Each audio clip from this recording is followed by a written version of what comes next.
Dipersembahkan oleh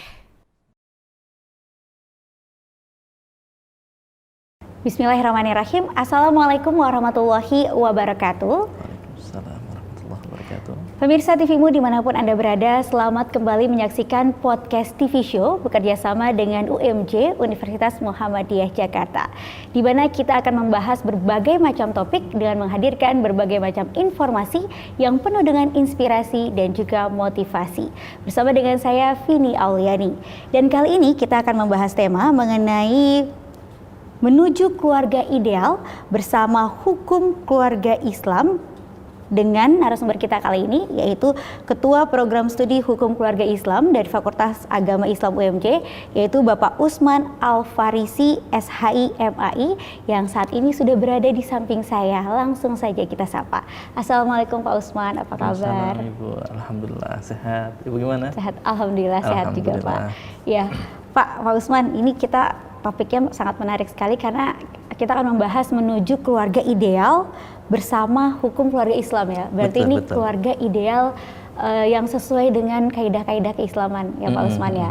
Nah, kalau kita boleh tahu nih, dan pastinya juga pemirsa sangat ingin tahu sekali, sebenarnya keluarga yang ideal itu, terutama menurut Islam, ini seperti apa sih Pak? Keluarga impian banyak orang yang tentunya sakinah mawaddah warahmah ya Pak Betul, ya. betul. Ya. Nah, kata-kata ideal itu kan sesungguhnya menunjukkan pada sesuatu yang kita inginkan. Iya. Jadi kalau dikatakan keluarga ideal adalah keluarga yang kita inginkan itu sebetulnya seperti apa sih? Jadi ada ideal menurut kita belum tentu sama dengan orang lain gitu. Makanya nanti ideal itu kalau kita lihat dari versi Islam itu, keluarga ideal ya puncaknya adalah membawa keluarga itu menjadi sakinah mawaddah warahmah gitu. Jadi penuh dengan ketenangan, ketentraman, penuh kasih sayang gitu di antara keduanya di dalam rumah itu gitu, di dalam rumah tangganya ya. Iya.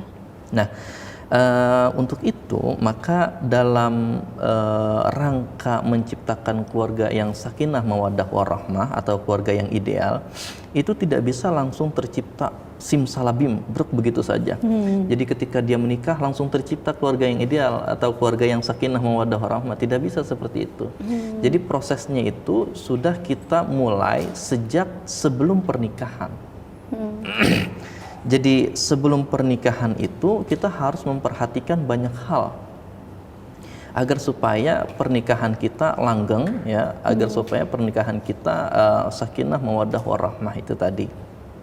Nah, yang pertama yang perlu kita perhatikan adalah firman Allah Subhanahu wa taala, a'udzubillahi minasyaitonir rajim, wal yakhshal ladzina law taraku min khalfihim dzurriyyatan dhi'afan khafu 'alaihim falyattaqullaha wal yaqulu qawlan sadida. Dan hendaknya orang-orang yang beriman itu takut ya, wal yakhshal ladzina law taraku min khalfihim. Orang-orang yang beriman itu hendaknya takut untuk meninggalkan anak keturunan mereka dzurriyyatan dhi'afan. Jadi jangan sampai meninggalkan anak keturunan kita itu dalam keadaan lemah. Lemah itu ya lemah iman, kemudian lemah ilmu pengetahuan, kemudian juga lemah ekonomi, ya, lemah pendidikan, ya, dan khususnya juga lemah fisik. Ya. Maka bagi orang tua jika mereka menginginkan anaknya untuk bahagia, anaknya mendapatkan keluarga yang sakinah mawaddah warahmah, katakan seperti itu, maka seorang wali dari perempuan itu juga harus memperhatikan calon calon suami dari anak perempuannya itu gitu. Jadi kalau dikatakan misalkan saya tidak mau menikah dengan perempuan ini. Kenapa?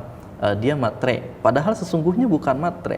Itu adalah sesuatu yang logis, itu adalah sesuatu yang pantas, yang wajar untuk kita perjuangkan. Dalam artian orang tuanya itu sudah mendidiknya dari kecil, kemudian orang tuanya membiayai pendidikannya dari kecil, memberikan segalanya, tentu dia tidak akan rela, dia tidak akan bisa melepaskan begitu saja seorang putri perempuannya yang tercinta dibawa oleh seorang laki-laki yang tidak bertanggung jawab. dalam artian tidak bertanggung jawab, misalkan penghasilannya belum jelas gitu. Kemudian dalam artian asal usulnya tidak jelas ya. Maka itu harus diperhatikan sebelum kita menikah. Maka sebelum pernikahan ya, Islam mengajarkan perlu adanya ta'aruf. Ta'aruf itu saling mengenal satu dengan yang lainnya. Jadi prinsip di dalam membangun relasi suami dan istri itu adalah ketersalingan sesungguhnya. Jadi bukan siapa saya, bukan siapa kamu, tapi saling. Makanya dalam rumah tangga nanti ada prinsip tabadul. Tabadul itu prinsip kesalingan. Jadi saling memahami, saling menyayangi, kemudian saling melengkapi ya. Itulah yang diajarkan dalam dalam Al-Qur'an. Kamu itu adalah merupakan pakaian bagi istri kamu, dan istri kamu ya merupakan pakaian bagi kamu. Itu yang sesungguhnya memberikan pelajaran kepada kita bahwa sebagai suami istri, relasi kita ya itu juga saling melengkapi, saling memahami, saling menyayangi. Intinya adalah prinsip tabadul itu ya, ketersalingan. Jadi sehingga tidak ada yang superior ya, tidak ada yang superior. Kita paham bahwa laki-laki dan perempuan memang mempunyai perbedaan kodrat ya, secara biologis berbeda ya, kemudian secara anatomi tubuh juga berbeda, secara reproduksi kita juga berbeda. Tetapi dari segi misalkan untuk mendapatkan akses pendidikan, laki-laki dan perempuan sama ya. Untuk beribadah secara maksimal, laki-laki dan perempuan sama ya. Untuk berbuat kebaikan di masyarakat, laki-laki dan perempuan juga punya hak yang sama ya. Oleh karena itu sesungguhnya kita dalam pernikahan itu nanti walaupun laki-laki menjadi suami ya dan perempuan menjadi istri, bukan berarti nanti ketika sudah berkeluarga harus selalu suaminya yang mencari uang atau mencari nafkah ya. Dalam beberapa kasus ya dalam beberapa kesempatan itu dicontohkan oleh orang-orang yang oleh orang-orang lain. Mereka membuat kesepakatan suaminya yang di rumah menjaga anak-anaknya, istrinya yang mencari nafkah. Selama tidak ada perselisihan, dalam artian selama keduanya sepakat maka tidak masalah. Gak apa-apa. Tapi ini kan biasanya ada pemahaman yang berkembang di masyarakat. Kalau seorang suami itu kan harus bertanggung jawab. Betul. Dan salah satu wujudnya itu kan mencari nafkah. Ini tapi nggak apa-apa itu. Betul. Pak Usman, bahwa yang harus kita pahami sebagai laki-laki adalah laki-laki itu punya tanggung jawab yang lebih daripada perempuan. Tapi selama pasangan dalam rumah tangga itu punya kesepakatan dan dua-duanya ridho. Dua-duanya ridho. Iya, kuncinya itu ya, syaratnya itu dua-duanya ridho. Jadi tidak ada paksaan, maka tidak ada masalah. Jadi kita kembali kepada konsep tabadul itu tadi. Tabadul itu tadi, saling itu tadi ya. Jadi prinsip kesalingan ya, jadi saling legowo, saling memahami dan lain sebagainya. Jadi itu yang pertama tadi, ada proses ta'aruf ya, ada proses ta'aruf, saling mengenal di antara keduanya ya. Setelah proses ta'aruf, ta'aruf itu biasanya kan lebih intens lagi setelah adanya proses khitbah. Jadi khitbah itu adalah lamaran ya, adalah lamaran atau tunangan gitu. Nah, tentu dengan syarat-syarat dan ketentuan yang berlaku di dalam khitbah ya. Salah satu syaratnya adalah tidak boleh meminang perempuan yang sudah dalam pinangan orang lain. Kalau dalam bahasa Gen Z sekarang nggak boleh nikung. Nggak boleh nikung ya? Iya, betul. Nikungnya di sepertiga malam ya? Nikungnya di sepertiga malam gitu. Itu. Nah, kecuali perempuan yang sudah dilamar itu menyatakan menolak laki-laki yang pertama, atau mungkin membatalkannya, atau katakan laki-laki yang pertama memberikan izin atau mempersilahkan laki-laki yang kedua untuk melamar perempuannya itu gitu. Maka itu tidak ada masalah gitu ya. Jadi untuk membentuk keluarga yang ideal, keluarga yang sakinah mawaddah warahmah, itu perlu kita lihat dari sebelum kita menikahnya itu tadi ya. sebelum kita menikah. Jadi menikah. harus ada khitbah terlebih dahulu, rasa saling mengenal ya, kita saling mengenal satu sama lain sehingga ketika nanti sudah menikah itu nggak kaget. Nggak kaget. Dan ada rasa itu tadi ya, saling bisa untuk menerima atau memahami. Betul. Dan mungkin itu juga termasuk konsep sekufu ya Ustadz ya. Konsep Sefrekuensi mungkin ya kalau bahasa sekarang ya. Bahasa sekarang ya. Sefrekuensi. Ya. Baik, ini kita jadi banyak dapat ini nih ya, masukan, karena tadi itu yang perlu diperhatikan untuk membentuk keluarga ideal. Salah satunya adalah dari awal mulanya itu dengan memilih pasangan hidup ya Ustadz ya. Tadi dengan ta'aruf, tadi yang saling itu Ustadz bahasanya tabadul ya. Tabadul, saling melengkapi, saling bisa menerima, termasuk saling ridho dan legowo ya Pak Usman. Baik, kita akan lanjutkan kembali, namun kita jeda sejenak terlebih dahulu ya Pak Usman dan juga pemirsa, karena kita akan simak dulu pesan-pesan berikut ini. Pemirsa, kembali lagi dalam podcast TV Show bersama dengan UMJ. Kali ini kita membahas topik menuju keluarga ideal bersama hukum keluarga Islam dengan narasumber kita yaitu Kaprodi dari Studi Hukum Keluarga Islam FAI UMJ, yaitu Bapak Usman. Pak Usman, kita lanjutkan kembali nih Pak Usman. Ilmu yang harus diketahui terutama oleh pasangan muda ataupun calon pasangan muda ataupun juga orang yang ingin mendalami ilmu ini nantinya ya Pak Usman, yaitu tentang menuju keluarga yang ideal. Tadi itu kan awalnya itu dengan mencari pasangan yang saling itu tadi atau sekufu atau sefrekuensi ya. Betul. Ini agar nanti ke depannya itu nggak kaget itu tadi ya Pak Usman ya. Nah, seperti kita ketahui juga dalam setiap rumah tangga, tadi kan Pak Usman juga mengatakan untuk menuju keluarga ideal ini caranya beda-beda kan, ideal konsepnya beda-beda. Nah, tentunya nggak lepas nih dari permasalahan yang ada.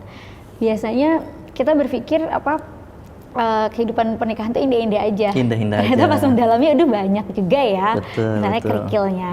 Nah, salah satu contohnya ini dengan menjaga hubungan baik dengan mertua. Begitu.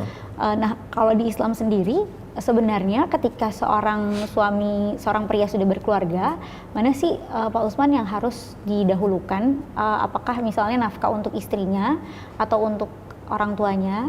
Untuk ibunya misalnya atau ayahnya ataupun mungkin untuk adik-adiknya begitu Pak. Baik.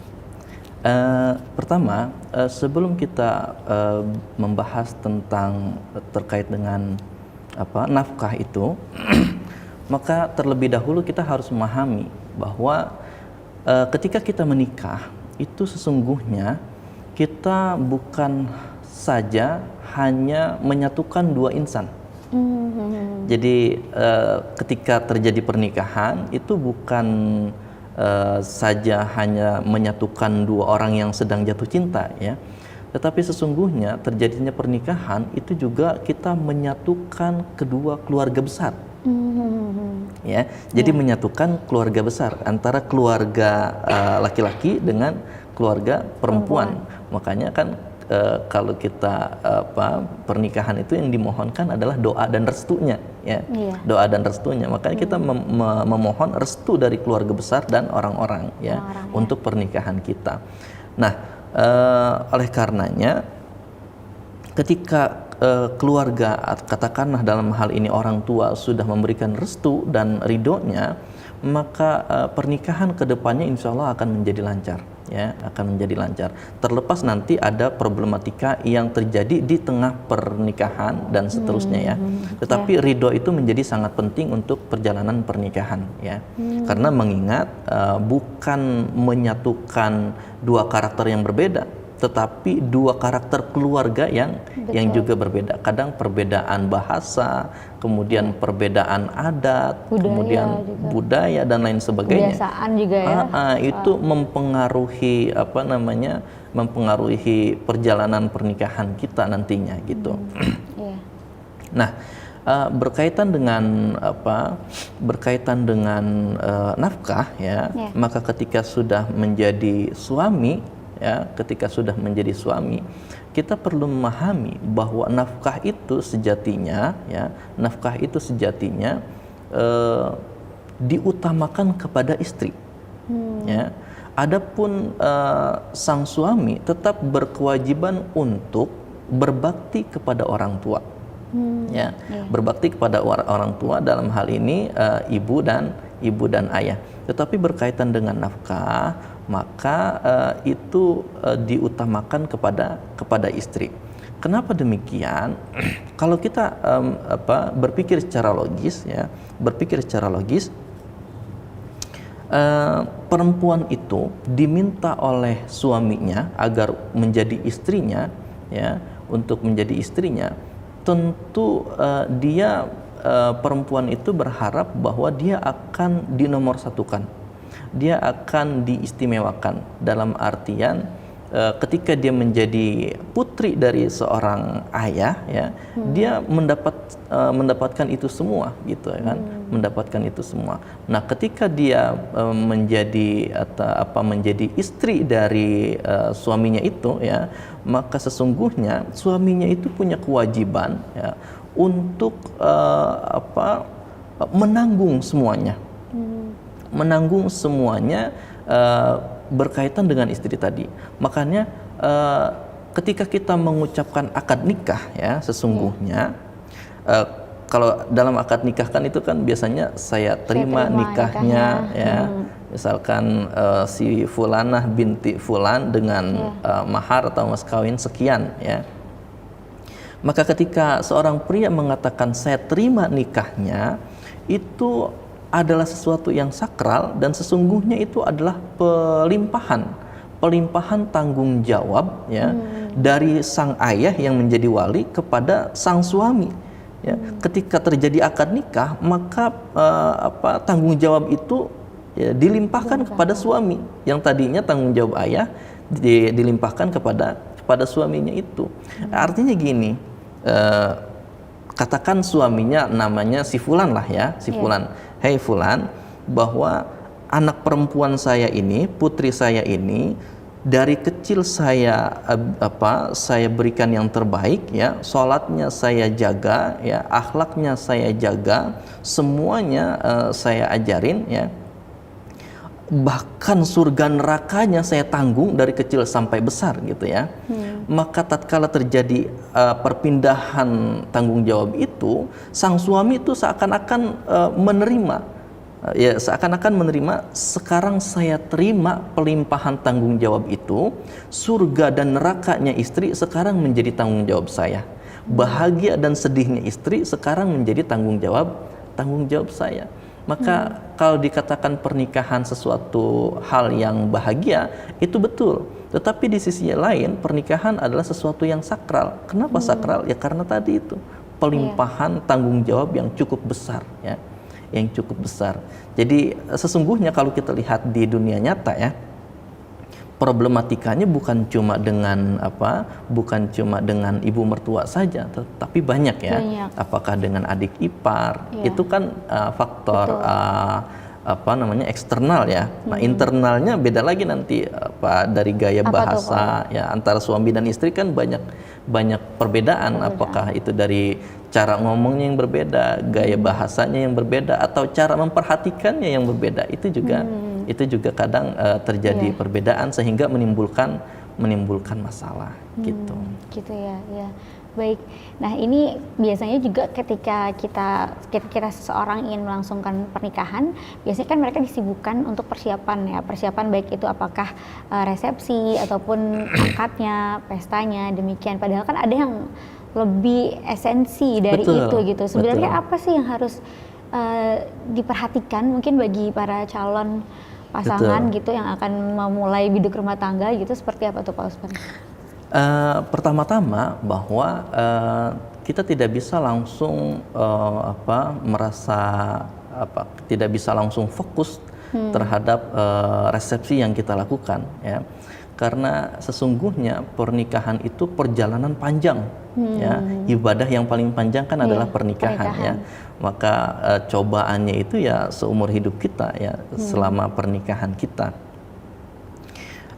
Maka dalam mempersiapkan pernikahan, ya, kita tidak boleh fokus hanya pada resepsinya saja, tetapi kita fokus kepada memperbaiki diri, ya, memperbaiki diri agar supaya kita juga mendapatkan jodoh atau pasangan juga yang terbaik pula. Karena jodoh kita adalah cerminan dari diri kita, kan seperti itu ya. Iya. Jodoh kita adalah cerminan dari diri kita. Jadi ketika kita mau melangsungkan atau mau melaksanakan pernikahan, sebisa mungkin kita mencari pasangan kita yang terbaik. Kita sudah mengenal pasangan kita, kemudian kita mendapatkan yang terbaik, kita mempertahankannya lewat pernikahannya itu. Begitu. Gitu. Iya. Jadi tidak boleh terlalu senang, larut dalam euforia kebahagiaan ya, dan melalui resepsi pernikahannya itu. Dia belum pernah merasakan bagaimana listrik mati ya, anak nggak punya susu ya, beras habis di rumah, dan itu terjadi dalam waktu yang bersamaan. Padahal sebelumnya ketika mereka masih menjalin hubungan sebelum pernikahan, yang mereka ketahui itu kan yang indah-indahnya saja, gitu kan, cinta saja. Mereka belum merasakan hal-hal yang seperti itu. Ketika menikah banyak realita hidup ya yang harus dijalani, banyak dinamika yang kita hadapi. Betul. Begitu, baik. Ya, jadi itu yang harus diperhatikan. Pertama kita harus memperbaiki diri kita atau menjadi the best version of myself ya. Versi terbaik dari diri kita. Dan juga kita harus benar-benar mengenal nih calon pasangan kita ya, baik itu tadi melalui ta'aruf ataupun juga dari keseharian ya Pak Ustadz. Termasuk yang tadi saya katakan bahwa kita harus mencari pasangan dalam artian yang terbaik itu ya tadi, jangan sampai meninggalkan keturunan kita dalam keadaan lemah. Maka kita untuk menghindari keturunan kita lemah, kita mencari pasangan juga yang kuat. Yang kuat dalam artian kuat ilmunya, kuat keimanan dan ketakwaannya, kemudian kuat ibadahnya, kemudian kuat fisiknya, dan juga jangan lupa kuat finansialnya juga, kuat ekonominya. Kalau dikatakan kamu matre, itu enggak matre, itu adalah hal yang realistis gitu ya. Realistis. Kalau dikatakan perempuan matre, maka laki-laki seharusnya dia memantaskan diri untuk menjadi orang yang terbaik sehingga dia dipilih untuk menjadi suami. Baik. Seperti karena itu. Sebenarnya itu bagian untuk mempersiapkan tadi keturunan agar lebih baik dan juga tercipta generasi unggul. Betul. Ya, Pak Usman. Baik. Karena kita untuk menciptakan generasi yang terbaik, kita juga harus mempersiapkan memilih pasangan yang terbaik juga. Ya. Gitu. Baik, Pak Usman, ini seru sekali. Tapi kita jeda sejenak ya Pak Usman ya, karena ada yang mau lewat nih. Jadi kita lihat dulu yang mau lewat berikut ini. Pemirsa, kembali lagi bersama kami dalam podcast TV Show bersama UMJ. Kita akan kembali lanjut membahas mengenai menuju keluarga ideal menurut hukum keluarga Islam. Nah, Pak Usman, kita lanjutkan lagi ya. Jadi Bapak sudah menjelaskan nih bahwa kalau di Islam itu seorang pria yang sudah berkeluarga itu tanggung jawab intinya atau utamanya itu adalah untuk menafkahi ataupun bertanggung jawab terhadap keluarga intinya ya, anak dan istrinya ya. Jadi jangan sampai abai. Baru jika nanti ada kelapangan rezeki dan lainnya dengan keluarga lainnya, yaitu orang tuanya atau saudara-saudaranya, seperti itu ya. Nah, Pak Usman, ini sekarang juga ada kasus yang sedang viral. Kalau boleh ditanggapi juga ya Pak, ini bagaimana menurut hukum Islam. Jadi ada seorang perempuan, seorang istri yang kemudian itu diceraikan oleh suaminya atas desakan dari orang tuanya. Ini tapi kita juga tidak tahu ini detailnya seperti apa, tapi ada clue ataupun indikasi karena permasalahan diantaranya adalah karena ekonomi dan sebagainya, karena itu tadi karena pihak dari mertuanya atau orang tua laki-lakinya masih mengontrol secara keuangannya begitu. Nah ini kalau dari hukum Islam bagaimana ya melihat dan mungkin harus seperti apa menyingkapinya? Baik, itulah pentingnya kita ta'aruf atau mengenal pasangan kita lebih dahulu sebelum kita menikah dengan dia. Apakah ada kemungkinan setelah terjadinya pernikahan nanti pasangan kita masih dikontrol sama orang tua atau tidak ya. Sebenarnya jika dikontrolnya itu dalam artian diberikan nasihat dan masukan-masukannya itu dalam hal-hal yang baik, itu tidak ada masalah ya. Jadi patut kita pertimbangkan gitu. Tapi kalau misalkan yang diperintahkan oleh orang tua adalah hal-hal yang buruk, ya, itu tidak boleh kita lakukan, apalagi jika itu berkaitan dengan maksiat, ya. Jika berkaitan dengan maksiat, maka dikatakan la ta'ata li maksiatil khaliq, ya. Tidak ada ketaatan jika itu berurusan berkaitan dengan maksiat kepada Allah Subhanahu wa taala. Jadi idealnya adalah bahwa ketika sudah terjadi pernikahan, biarkan pasangan itu menyelesaikan permasalahannya sendiri, ya. Orang tua usahakan jangan ikut campur, ya. Jangan ikut campur dalam permasalahan rumah tangga anaknya itu, kecuali jika sudah berkaitan dengan akidah, ya, dan juga berkaitan dengan kekerasan, katakanlah dalam hal ini KDRT misalkan, maka dalam hal ini orang tua boleh ikut campur, ya, boleh ikut campur. Karena kalau kita di Indonesia misalkan, ya, pasal-pasal KDRT itu, ya, pelaku KDRT itu kita yang menjadi saksi, ya, yang menjadi saksi baik yang melihat atau mendengar itu bisa melaporkan, ya, bisa melaporkan pelaku KDRT, ya, pelaku KDRT. Maka ketika orang tuanya tahu bahwa anaknya ini menjadi korban KDRT, orang tuanya tidak masalah. Maka dalam hal ini dia dibenarkan untuk ikut campur dalam urusan rumah tangganya.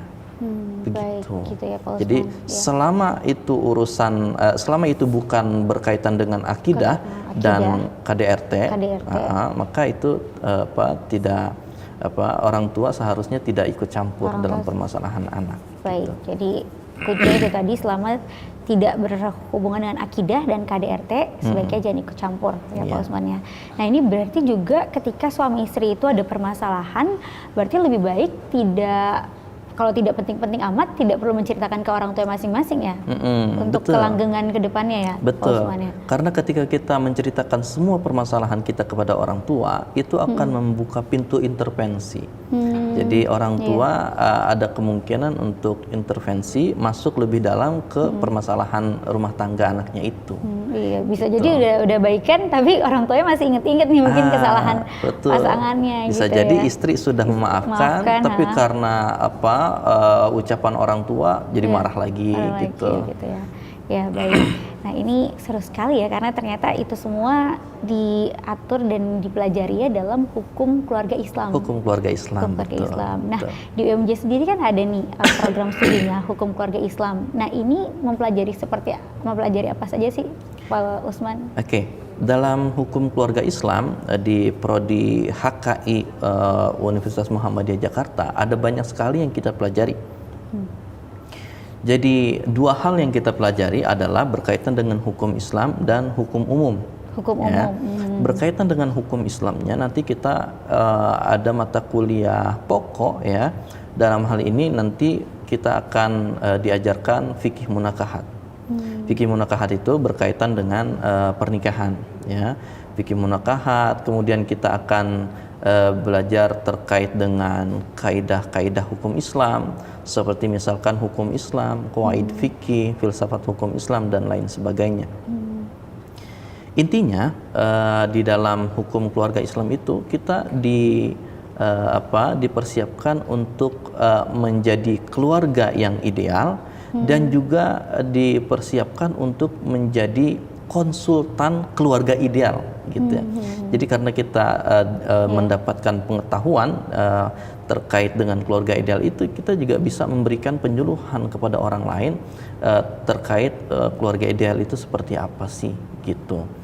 Jadi di hukum keluarga Islam juga diajarkan hukum-hukum yang terkait, bukan cuma hukum Islam saja, ya, tetapi juga diajarkan tentang hukum perdata, pidana, ya, peradilan agama, dan lain sebagainya yang berkaitan dengan hukum keluarganya itu tadi, ya. Namun demikian, walaupun nomenklaturnya hukum keluarga Islam, nanti gelarnya yang didapatkan adalah SH, ya, tetap SH. Nomenklatur hukum keluarga Islam ini kan sekarang itu merupakan pergantian dari yang sebelumnya adalah ahwal asyakhsiyah. ahwal asyakhsiyah, ya, kemudian berubah nomenklaturnya menjadi hukum keluarga Islam. Begitupun dengan gelar yang didapatkan untuk mahasiswa prodi hukum keluarga Islam. Dulu gelarnya SHI, kemudian sarjana hukum Islam ya. Sarjana hukum Islam. Ya. Kemudian berubah menjadi SSY. SSY sarjana apa tuh? Sarjana syariah. Syariah. Oh, Betul. sarjana syariah. Sarjana syariah. Kembali lagi ke SHI setelah itu. Balik lagi ke hukum keluarga ke sarjana hukum Islam sampai akhirnya sekarang disamakan dengan lulusan Fakultas Hukum ya, prodi hukum murni ya. Jadi gelar yang didapatkan bagi mahasiswa lulusan hukum keluarga Islam adalah SH. SH, baik, SH. ya. Sehingga dengan seperti itu lulusan hukum keluarga Islam mereka bisa berkompetisi ya dengan lulusan hukum murni. Oke, berarti sudah SH nih gelarnya. Nah, berarti Betul. ini pembagiannya ketika kan 4 tahun ya. 4 tahun ketika di tahun pertama apakah belajarnya tentang hukum umum semuanya ataupun juga ada hukum Islamnya juga, ada hukum Islamnya terlebih dahulu. Nah, ini pembagiannya seperti apa nih Pak Usman? Iya, kalau untuk tahun-tahun pertama biasanya kita memberikan mata kuliah dasar. Mata kuliah dasar, kalau dulu disebutnya dengan MKDU ya, mata kuliah dasar umum gitu. Jadi seperti kewarganegaraan, bahasa Indonesia, bahasa Inggris, itu yang sifatnya dasar. Nah, kemudian semester 2 itu juga masih dasar, namun sudah mulai berkaitan dengan hukum Islamnya. Misalkan seperti bahasa Arab, kemudian muamalah, kemudian juga berkaitan dengan pengantar ilmu hukum, ya. Kemudian juga berkaitan dengan dengan ulumul Quran yang berkaitan dengan hukum Islam tentunya ya. Nah, biasanya sudah mulai penjurusan, sudah mulai dikhususkan atau diarahkan untuk konsentrasi mempelajari ilmu-ilmu hukum keluarga Islamnya itu mulai semester 3. Tapi memang tingkatannya belum terlalu kuat, dalam artian bebannya belum terlalu tinggi. Semester 3 naik ke semester 4 ya, kemudian semester 5 dan 6 itu baru mata kuliah yang memang sudah mengarah kepada profil lulusan kita gitu. Baik ya. Nah, ini berarti untuk hukum keluarga Islam apakah juga mempelajari tentang misalnya tentang ilmu waris dalam Islam begitu? Betul. Jadi di dalam hukum keluarga Islam nanti dipelajari juga waris ya. Ilmu waris, kemudian dipelajari juga di dalamnya ada ilmu falak juga. Ilmu falak juga. Sehingga nanti mahasiswa lulusan hukum keluarga Islam dia mampu untuk menentukan arah kiblat, kemudian juga mampu menentukan waktu sholat, dan juga mereka mampu menentukan awal bulan Ramadan. Awal bulan Ramadan atau awal bulan Syawal, ya. gitu. Baik. Jadi mereka nanti bisa atau memiliki kompetensi itu gitu. Ya. Nah, ini apakah nanti ketika di semester 6 misalnya ada penjurusan khusus lagi pemilahan khusus lagi untuk terkait peminatannya itu, apakah nanti seperti tadi misalnya ada untuk keluarga misalnya, ataupun khusus untuk ahli waris, ilmu ahli waris, ataupun untuk falak itu tadi, atau umum saja? Nah, jadi tidak ada penjurusan lagi, tidak ada penjurusan lagi. Itu sudah sudah masuk mata kuliah yang sudah disebar di semester-semesternya, sudah disebar di semester-semesternya. Jadi tidak ada penjurusan lagi. Ya, jadi jurusannya tetap hukum keluarga Islam. Cuma kompetensi yang didapatkan nanti banyak gitu. Banyak ya. Itu tadi yang dipelajari diantaranya. Betul. Nah, kita ingin tahu juga nih Pak Usman, tadi kan dikatakan bahwa jika mengambil mata kuliah ini, maksudnya jurusan ini, program studi ini, hukum keluarga Islam ya, salah satunya adalah menjadi konsultan ya. Tapi selain itu prospeknya apa lagi nih? Tapi simpen dulu Pak Usman, karena kita akan membahasnya lebih dalam di segmen selanjutnya setelah yang satu ini. Baik. Pemirsa, terima kasih masih bersama kami dalam podcast TV Show bersama dengan UMJ. Kita lanjutkan kembali pembahasan yang sangat seru ini mengenai menuju keluarga ideal bersama hukum keluarga Islam. Nah, Pak Usman, kita lanjutkan kembali. Ini terkait juga dengan prodi hukum keluarga Islam ya. Betul. Kaitannya tadi banyak hal yang dipelajari termasuk tentang ilmu waris dan juga falak ya. Betul. Selain tentunya kaidah-kaidah keluarga ideal. Nah, kita ingin tahu juga nih terkait prospeknya. Nanti lulusannya kerjaannya apa aja nih? Selain tadi Pak Usman menyebutkan ada konsultan keluarga gitu. Betul, Nah, betul. jadi kira-kira bisa jadi apa aja nih Pak nanti lulusannya? Oke, dengan gelar yang dimiliki oleh lulusan hukum keluarga Islam, ya, sesungguhnya mereka banyak sekali kesempatan untuk menjadi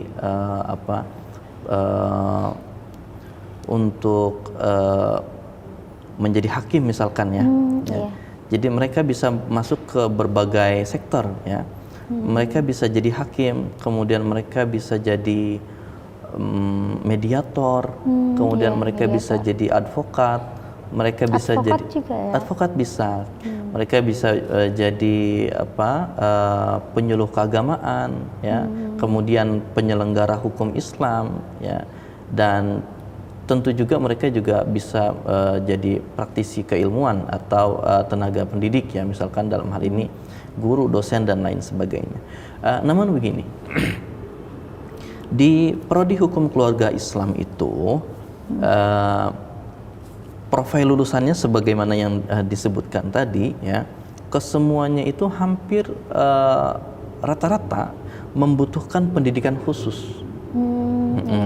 Jadi untuk menjadi hakim ada tesnya dulu, kemudian ada pendidikan khusus calon hakim. Gitu. Kemudian untuk menjadi advokat ada pendidikan khusus advokat. Kemudian untuk menjadi mediator ada pendidikan khusus bagi mediator. Jadi tentu ini berbeda dengan lulusan prodi-prodi yang lain yang begitu lulus dia bisa langsung menjadi praktisi. Katakan dalam hal ini misalkan ketika ada seorang mahasiswa yang masuk dalam jurusan keguruan atau pendidikan misalkan, ketika mereka lulus, mereka sudah bisa langsung menjadi guru, begitu ya. Betul, ya. Tapi ketika mereka menjadi mahasiswa HKI, ketika mereka lulus itu, mereka tidak bisa langsung menjadi hakim. Jadi ada pendidikan khusus sebagai hakim, ya. Kemudian pendidikan khusus sebagai advokat, ya. Kemudian pendidikan khusus sebagai mediator. Nah, mahasiswa kita lulusan hukum keluarga Islam. Memang kalau kita lihat ya, ada beberapa mahasiswa kita, lulusan kita yang sudah menjadi advokat saat ini ya. Kita tahu nanti ada Berkat Ambera yang menjadi advokat dan tergabung dalam lembaga bantuan hukum di Jakarta ya. Kemudian ada Haryanto yang saat ini menjadi lawyers ya, advokat dan bergabung bersama Peradin Banten ya. Kemudian juga ada Afif lulusan lulusan prodi hukum keluarga Islam. Dia juga bergabung dengan APSI, yaitu Asosiasi Pengacara Syariah Indonesia. Dan mereka semuanya adalah lulusan hukum keluarga Islam. Nah, mereka bisa lulus di pendidikan advokat yang mereka jalani itu. Salah satunya adalah karena didikan atau pendidikan yang mereka dapatkan selama perkuliahan. Begitu. Ya, baik. Jadi luas ya pilihannya, tapi memang beberapa tadi profesi harus mengambil lagi kekhususan ataupun lanjutan ya, pendidikan lanjutan. Betul, ya, baik. betul. Nah, kemudian Pak Usman, ini kira-kira keunggulan dari program studi hukum keluarga Islam yang ada di UMJ ini apa sih dibandingkan mungkin dari pilihan lain di luar UMJ? Prodi Hukum Keluarga Islam UMJ di FAI ya, di bawah naungan FAI, kita punya laboratorium sidang semu. Jadi ada satu ruangan yang kita setting seperti layaknya ruang persidangan, sehingga kapanpun mahasiswa mau, mereka bisa langsung praktik persidangan di situ. Jadi tidak perlu menunggu lama datang ke pengadilan untuk berpraktik ya. Kapanpun mereka mau, mereka bisa langsung praktik di ruangan yang akan kita sediakan ya. Dalam artian alat-alatnya semuanya sudah terfasilitasi, tinggal kita setting nanti ruangannya menjadi ruangan sidang. Nanti di ruangan sidang yang kita setting seperti halnya ruangan sidang yang ada di pengadilan. Asli, iya. Jadi ada ada meja dan kursi hakim ya, di depan ya. Kemudian ada untuk panitera, kemudian ada untuk 2 orang yang berperkara, juga untuk saksi ya. Juga nanti kita sediakan kain hijaunya di mana itu melambangkan persidangan ya, ruang sidang. Juga kita sediakan toganya ya, baju kebesaran hakim, betul. Juga kita sediakan palu ya, palu untuk hakim ketua. Baik. Gitu. Nah, ini berarti sidang untuk sidang agama ya, untuk pengadilan agama. Gimana? Sidang untuk contoh kasus di pengadilan agama seperti iya, itu. betul, untuk kasus di pengadilan agama. Nah, adapun untuk di pengadilan negeri ya, kurang lebih hampir sama. Hanya saja nanti di pengadilan negeri biasanya ada jaksa. Oh, ada jaksa. Gitu. Pengadilan agama nggak Pengadilan ada. agama tidak ada jaksa gitu. iya. Kalau di pengadilan negeri atau pengadilan umum itu nanti ada jaksa penuntut begitu. Baik, iya, oke. Nah, biasanya kalau untuk kasus-kasus yang ditangani di pengadilan agama itu seperti apa sih, Pak Usman? Nah, kasus-kasus yang ditangani di pengadilan agama itu berkaitan dengan isbat nikah misalkan. Isbat nikah itu penetapan nikah. Jadi ditetapkan bahwa dia itu sudah menikah. Biasanya ini berlaku bagi orang-orang yang dulunya nikah siri. Yang dulunya nikah siri ya. Nikah siri atau tidak orang dicatatkan. Zaman dulu, orang zaman dulu kan asal nikah saja, yang penting nikah halal gitu kan. Tapi tidak dicatatkan di KUA, sehingga tidak ada bukti dan dia tidak diakui oleh negara bahwa dia sudah suami istri. Kemudian ketika mereka ingin keluar negeri, kan ada persyaratan yang menunjukkan bahwa dia suami istri gitu kan. Maka dibutuhkan buku nikah. Bagaimana dia harus isbat nikah di pengadilan. Nah, hal lain yang diputuskan di pengadilan itu juga berkaitan dengan waris ya. Kemudian berkaitan dengan perceraian ya. Kemudian berkaitan juga dengan sengketa ekonomi syariah dan lain sebagainya, tentang hibah dan lain sebagainya. Baik, gitu. ya. Banyak ya kasus yang bisa didalami nanti dari para lulusan ini. Yang penting bukan pembunuhan, karena itu sudah ranah pidana gitu. Ya, tidak mungkin bisa diselesaikan di pengadilan agama. Iya. Gitu. Baik, Pak Usman. Kemudian kira-kira kerjasama yang dijalin baik eksternal maupun internal seperti apa tuh, Pak Usman? Nah, kita sudah menjalin kerjasama dengan Basnas. Kemudian kita juga menjalin kerjasama dengan APSI ya. Beberapa waktu lalu kita tekan kerjasama dengan APSI, Asosiasi Pengacara Syariah Indonesia ya. Kemudian juga kita menjalin kerjasama dengan BP4 Jakarta. Itu penyelenggara dan pembinaan perkawinan ya di Jakarta gitu. Kita sudah menjalin kerjasama dengan mereka. Kita juga sudah kerjasama dengan Pengadilan Agama Jakarta Selatan, kemudian Pengadilan Agama Jakarta Pusat dan Jakarta Utara. Jadi ada banyak kerjasama yang kita bangun. Dalam waktu dekat ini kita juga akan bangun jalin kerjasama dengan Peradin Banten. Baik ya. Gitu. Untuk jaringan alumni ini dari, kalau boleh tahu juga, ini untuk jurusan Hukum Keluarga Islam ini dari tahun berapa ya, Pak Usman? Di UMJ ini. Oke. Kalau Hukum Keluarga Islam itu dia termasuk prodi yang tua di Fakultas Syariah ya, Fakultas Agama Islam ya. Kalau dulu kan ada Fakultas Syariah, Tarbiyah dan Usuluddin. Dulu kan namanya seperti itu. Kemudian diganti menjadi Fakultas Agama Islam. Jadi satu gitu. ya sekarang semuanya. Betul.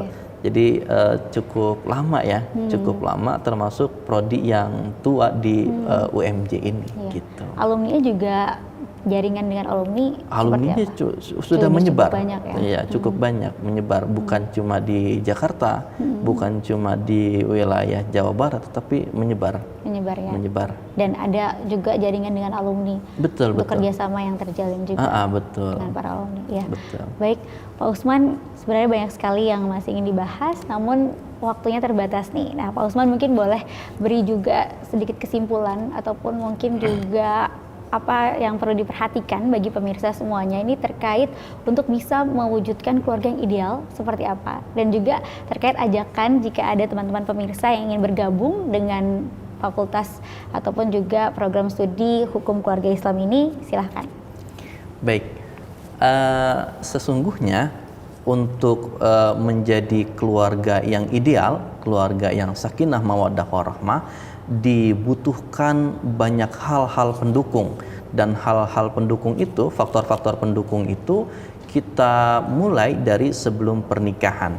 Nah, salah satu faktor pendukung untuk menciptakan keluarga yang ideal dan sakinah mawaddah warahmah itu adalah dengan memaksimalkan pengetahuan kita tentang tentang keluarga dan pasangan itu.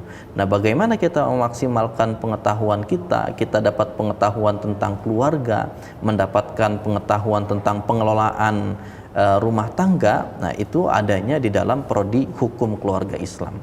Jadi ketika ada seseorang, katakanlah dia mahasiswa hukum keluarga Islam, maka ketika dia lulus bisa dipastikan dia sudah memahami keluarga yang ideal, ya. Dia bisa memahami keluarga itu idealnya seperti apa. Dia tahu bagaimana cara memadamkan api, atau katakan dia tahu cara menyelesaikan dinamika-dinamika yang ada di dalam rumah tangga.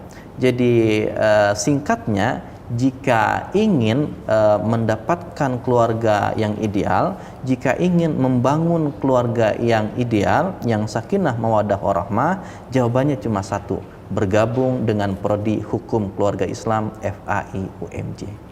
Baik, terima kasih Pak Usman tadi atas informasinya dan juga penjelasannya, sangat bermanfaat dan mencerahkan sekali. Dan tadi pesannya juga langsung mengena ya. Iya. Jika ingin salah satu mewujudkan keluarga yang ideal, salah satu usahanya, solusinya itu dengan bergabung ya di jurusan di prodi hukum keluarga Islam. Keluarga Islam UMJ. Baik, sekali lagi terima kasih. Sehat dan sukses selalu Pak Usman. Amin, amin. Sehat juga buat Amin. Dan pemirsa TVmu dimanapun Anda berada, terima kasih juga telah menyaksikan acara ini dari awal hingga akhir. Tidak terasa sekarang waktunya kita untuk pamit undur diri, termasuk juga saya dan juga Pak Usman selaku narasumber, serta tidak lupa seluruh kerabat kerja yang bertugas yang telah membantu terselenggaranya acara ini. Kami mohon pamit undur diri dulu pemirsa. Jangan lupa untuk saksikan podcast TVmu bersama dengan UMJ di TVmu TV Muhammadiyah. Akhir kata, nasrun minallah wa fatun qarib wa basirul mukminin. Wassalamualaikum warahmatullahi wabarakatuh. Salam.